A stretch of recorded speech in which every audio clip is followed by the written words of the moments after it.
All right, members, in front of us today, we have House File 4324 from Chair Eklund, our committee's Omnibus Veterans and Military Affairs Finance and Policy Bill. Welcome, Chair Eklund. Please move your bill and your DE1 amendment and explain the bill and your amendment. Thank you, Mr. Chair. Members, I move House File 4324 to be moved to Ways and Means. All right, members, we will now hear from nonpartisan House fiscal staff who will present the appropriation spreadsheet for the DE1 amendment for House File 4324. Welcome, Ms. Roberts. Thank you, Mr. Chair and members. I'm going to begin to share my screen, and hopefully you are able to see this. Are you able to see the spreadsheet? Yes, we can, Ms. Roberts. Yes, Ms. Roberts. Okay. I'll walk through the spreadsheet now just to orient you to it. The first columns in white are the fiscal year 22-23 numbers, and the shaded green are the tails for fiscal year 24 and 25. To begin with, on line 5 for military affairs, there are 3 change items. The first is $765,000 on line 6 for the Holistic Health and Fitness Program, and this is from House File 4468, Representative Griedman's bill. The next change is on line 7, the enlistment and reenlistment bonuses. That's $2 million in fiscal year 23, and then you can see that the tails increase to $2.5 million each year. And finally, on line 8, there is $100,000 in one-time funding for the USS Minneapolis-St. Paul commissioning. This is from House File 3315, Representative Nash's bill. And so on line 9, you can see the total general fund change for military affairs is $2.865 million. Moving down to Veterans Affairs, on line 12 is the first change item, $830,000 per year for an increase to the Redwood Falls State Veterans Cemetery operating funds, and this is from House File 4334, Representative Frederick's bill. On line 13, there's $1.1 million in fiscal year 23 for tenancy support and landlord engagement activities from House File 4337 from Representative Berg.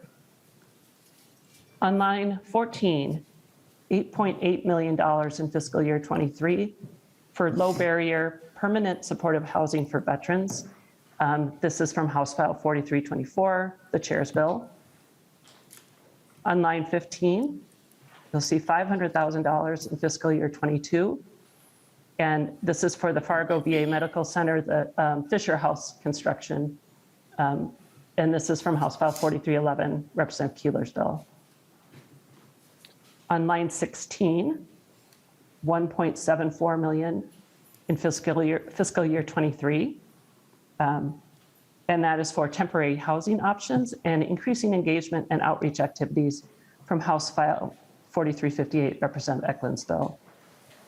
On line 17, $147,000 increase to the grants that go to veterans service organizations from House File 4335, Representative Edelson. On line 18, here you'll see one-time funding of $24.88 million, and this is for the service bonus to Minnesota's post 9/11 veterans, House File 4365, Sans Deed. On line 19, $450,000 increase to the County Veteran Service Officers or CVSO grants, House File 4333, and this is Representative Zhang's bill.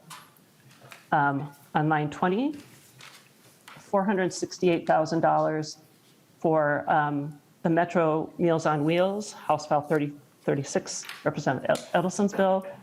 And then finally, on line 21, $2.1 million in fiscal year 23 for the Minnesota Veteran Suicide Prevention Initiative. And so the total for the Department of Veterans Affairs on line 22 is $41.014 million.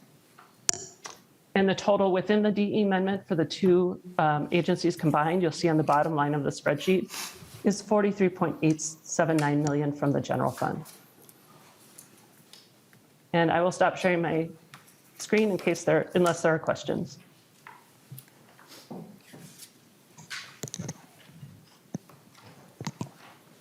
All right.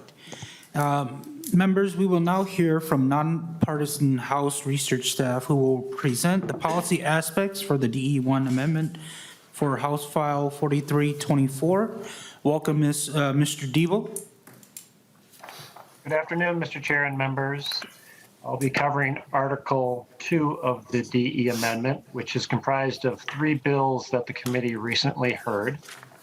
Sections 1 and 2 of Article 2 are from Representative Zhang's House File 4333, and these modify the VSO grant program statute. Moving next to Section 3, this is from Representative Edelson's House File 4335, and this is the Veteran Service Organization grant program that is being proposed and funded in the bill. And the final 5 sections of Article 2 are from Representative Sandsteed's Veteran Bonus Program, which modified the eligibility and other terms for the post 9/11 bonus. Pending any questions, Mr. Chair, that concludes my overview. All right, thank you, Mr. Debo.